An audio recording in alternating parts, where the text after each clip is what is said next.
Perfect. I believe we are live. Welcome to today's webinar. The topic today is counting in Datastax Enterprise. My name is Anant.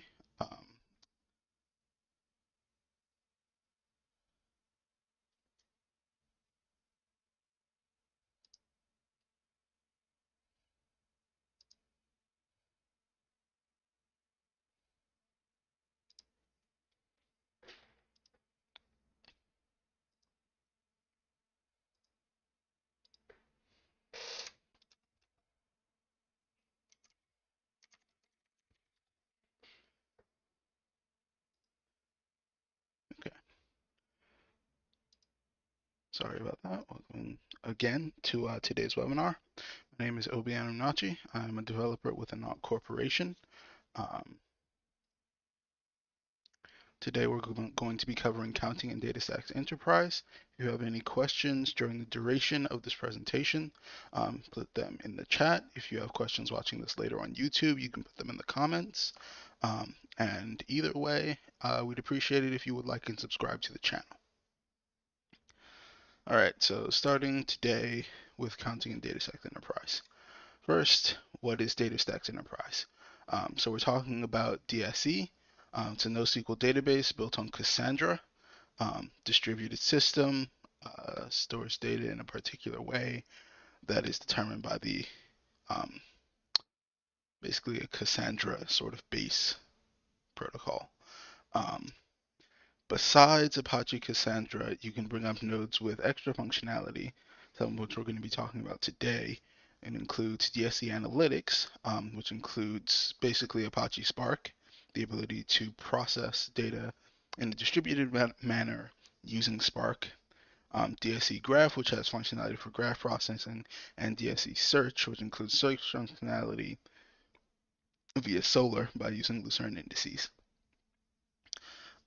And you can combine all these, so you can bring up a single node with all three of these as well as the normal Cassandra functionality, or you can bring up nodes that only have the normal Cassandra functionality, and they're all able to communicate and work normally for your data storage purposes. But today what we're talking about is counting. So there are several different methods of counting in DSE, and they come from all the different pieces that consist of it. Mostly this is necessary rather than in a normal SQL style database. You can maintain counts very easily over time, just because read and write processes have in a normal SQL database have elements of both in it. So when you write something to it, you can then basically the database will keep account for you, whereas Cassandra cannot do that because of the way it works with inserts and updates and the way it needs to maintain that high availability lightning fast read write setup. It can't be reading back your data every time it performs a write to make sure it was written correctly and in the proper way. And that means that getting your counts can cause some problems. Depending on how much data you actually have. So the standard method comes from Cassandra, which is just our normal select count star, which is just normal CQL. When you use this, it will tell you how many rows are in your table, limited to 10,000 normally, but if you manually increase the limit by adding limit 100,000 or however many you generally expect to be getting, you can get more. Generally, it is not a great idea to do this because select count essentially causes a full table scan. So if you have like mounds and mounds of data beyond what might normally be in your database, select count can cause problems. One of the other methods that we're going to talk about today is a counter data type. It's something that is also part of base Cassandra, and you can make use of it to keep various counts together in a table where they can reflect data about they can count your data in portions depending on what you need, as long as you set them all up correctly. Um, and then other ways to count come from DSC Analytics or from Spark. When you load things into Spark SQL as an RDD or data frame, you can get counts there pretty easily. And since Spark is a distributed system, this is a good way to get counts if you have like loads and loads of data. If you turn on always on SQL, you can actually get an SQL console that will draw from your Cassandra data. And then Solar is our search technology. And you can actually put in a search query and get counts out that way as well. And if your search query is blank, it will give you a count of all your data. Those are generally some of the ways to get counts in Datastax Enterprise. What we're going to do for the rest of our session today is we're going to demo a couple of these. So a bit of a difference between what we've just been talking about and what we're actually going to do in the demo is that we're using Datastax Astra for convenience, which is a managed service form of Cassandra managed by Datastax. It is not a Datastax Enterprise cluster, and therefore it does not actually have your analytics and solar capabilities. So what we're going to be using in our demo today is work by my colleague Arpan, who has done some work on connecting external Spark clusters to Datastax Astra, and that's what we're going to use to replicate our Spark SQL counts today. So, and a reminder that if you have questions, you can put them in the chat or in the comments. And if you have questions about that using an external Spark cluster with Datastax Astra, you can go and look at our previous webinar, at least the previous one, that is not part of our Cassandra.Lunch or our Data Engineers Lunch series, and see a webinar specifically on that. So the first thing that we're going to do today is we're working with Datastax Astra. Here we already have a database set up as well as a key space. And the details on that are all part of our Cassandra API documentation. So it's very easy to follow, but Datastax also has documentation on it which can be found. So either way you do is fine. So the first thing we're going to do is we're going to have our table. In this case, we actually already have a table submitted. But the very first thing that we're going to do is select count star from leaves. So when we run this, you can see it very easily gives us a count. In this case, we have 300 items in our leaves table. Leaves is a project that we work on for collating links and data from the internet. And at current time, this database, which is a temporary one, it's not the one that our lease project is actually running from, contains 300 rows.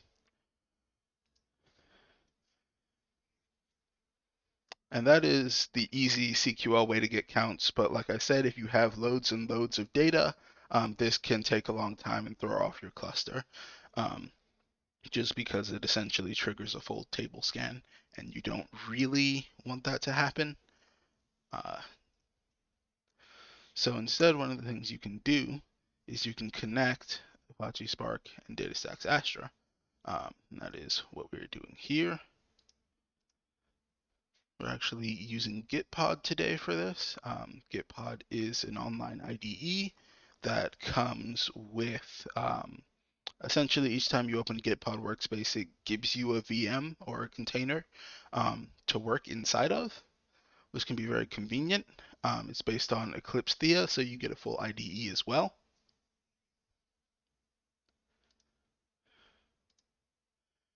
All right, so project today, first thing to do is to download Spark, but it's already here.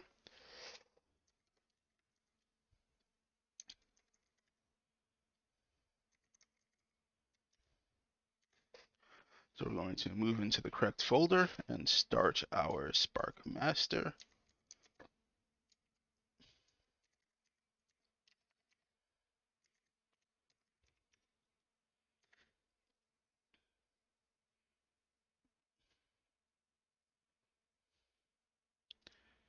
And once that has come up, we need to grab our master URL. So we go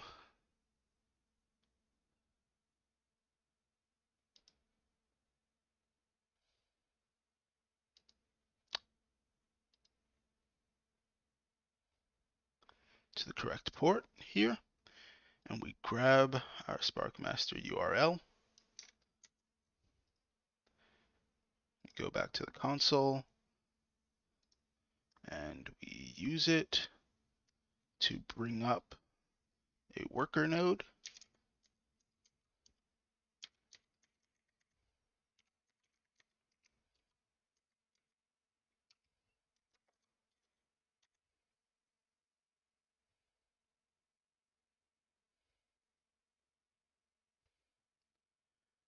Okay.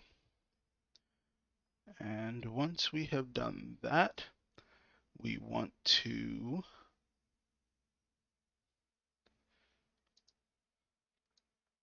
take our Spark shell command, insert all of the identifying information as well as the Spark master URL.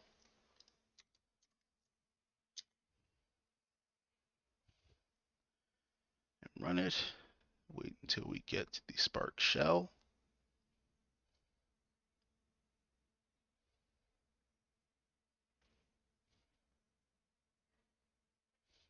So the importance of being able to use, sorry, 1 second. That's what we forgot. So each Datastax Astra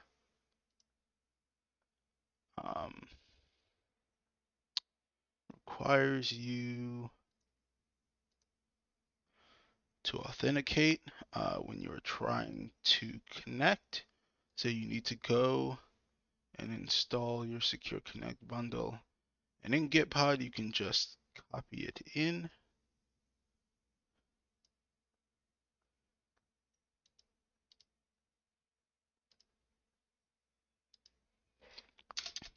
I guess I already had one downloaded. There we go. So if we run that again, we should actually be able to get our Spark cluster up this time.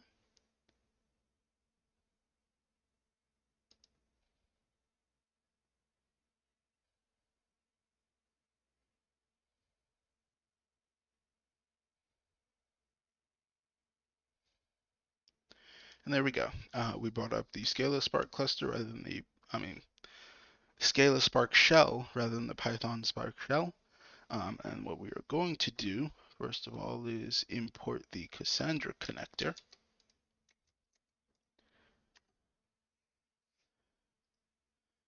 Because we need that to get data out of Cassandra. And then what we are going to do, we are going to load this data into Spark.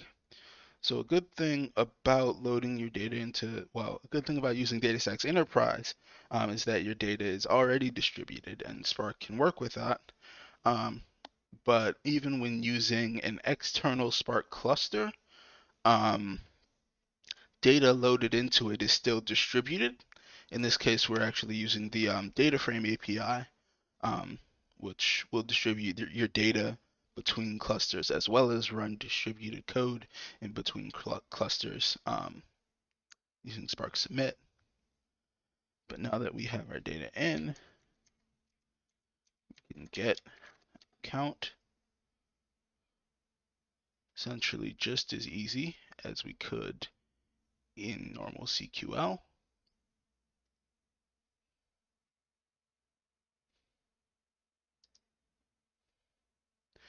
And once again, we see we have 300 pieces of data inside. And we can also, as our third method for today,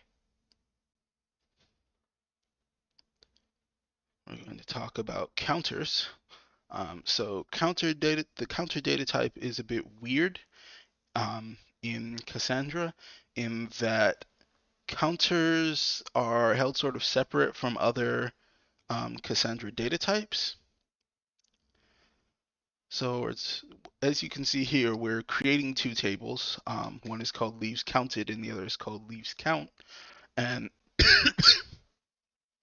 the reason that this is two separate tables is because when you're creating a counter data type, it can only go into a table with a single primary key.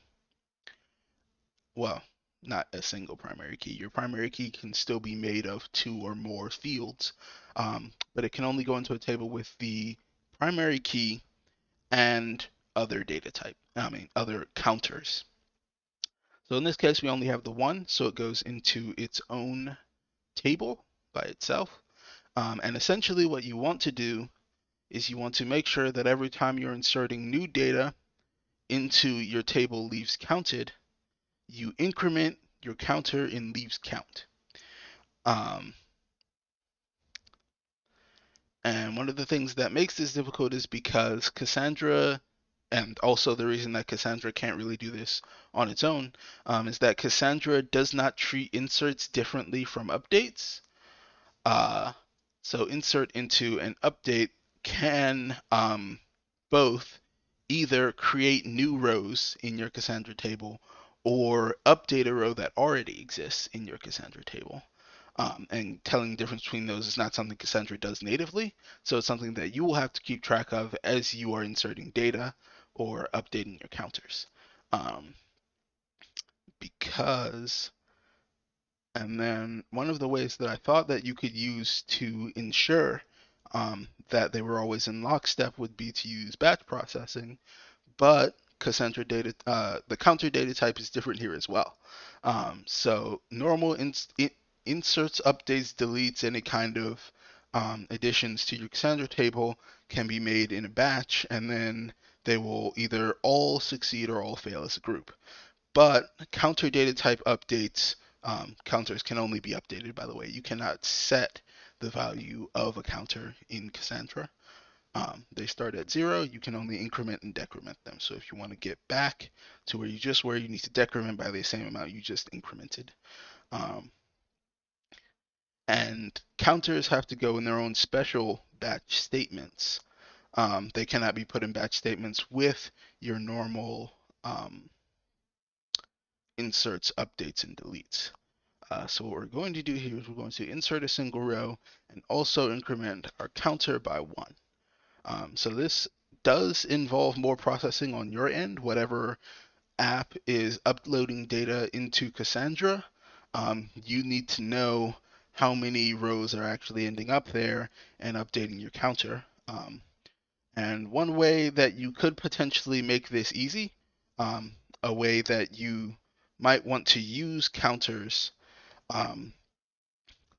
is to keep up with your own inserted data.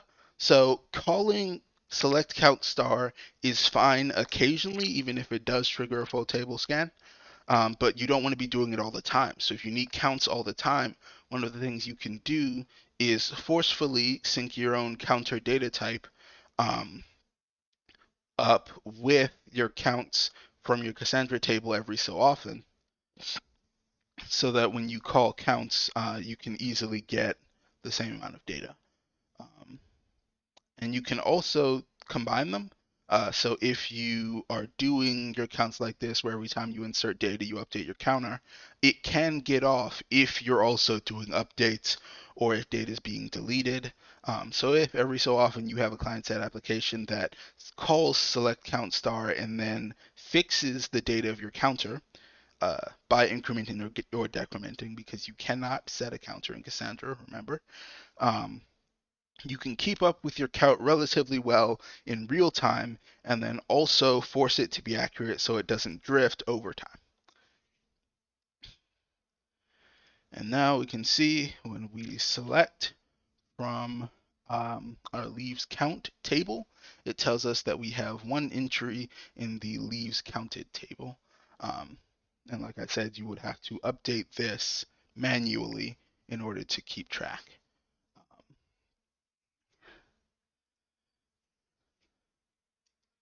And that is our webinar for today.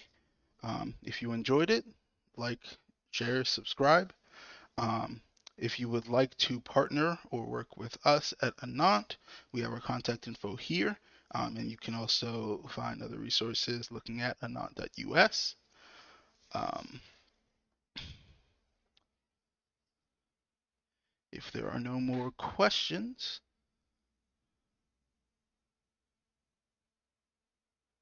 then I'll close us out. Thank you for your time today. Look forward to more webinars in the future, including our upcoming one partnered with Datastax.